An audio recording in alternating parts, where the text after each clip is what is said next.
Very interesting incident on a lesson yesterday, and in terms of liability, for me it's quite an interesting one if there had been a collision. So my learner's coming up to the end of a road. We were turning right at the end of the road. She does good observations at the junction. She is quite a new learner.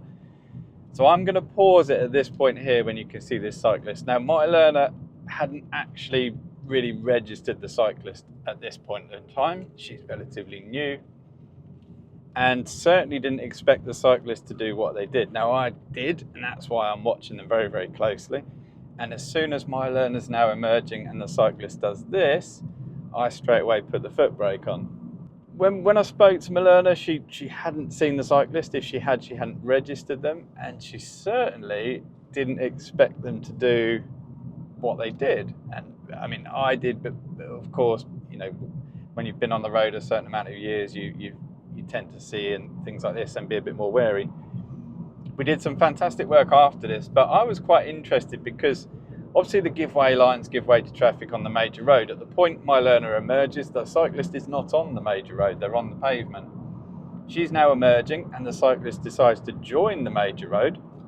If there is a collision, I would be very interested to know who actually would be liable. Me and my learner chatted about this and we came to the conclusion it probably would be us. And that's because, I mean, if you take rule H1, for example, now rule H1 does not negate your own responsibilities to keep yourself safe. So the cyclist actions would certainly be taken into account. But because the cyclist was pretty visible to us at the point where we actually decided to emerge, I would be of the feeling, whether I'm right or wrong, but I do believe that we would have been liable if there had been an incident and, you know, an injury, etc. If anyone thinks otherwise, let me know. I'm perfectly happy to listen to other viewpoints on this because I honestly am not 100% sure on this.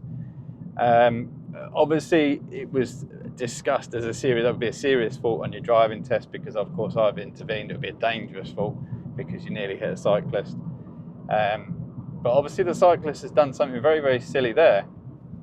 So let me know your opinions on whether you believe the liability would really go against the cyclist or would it go against the motorist.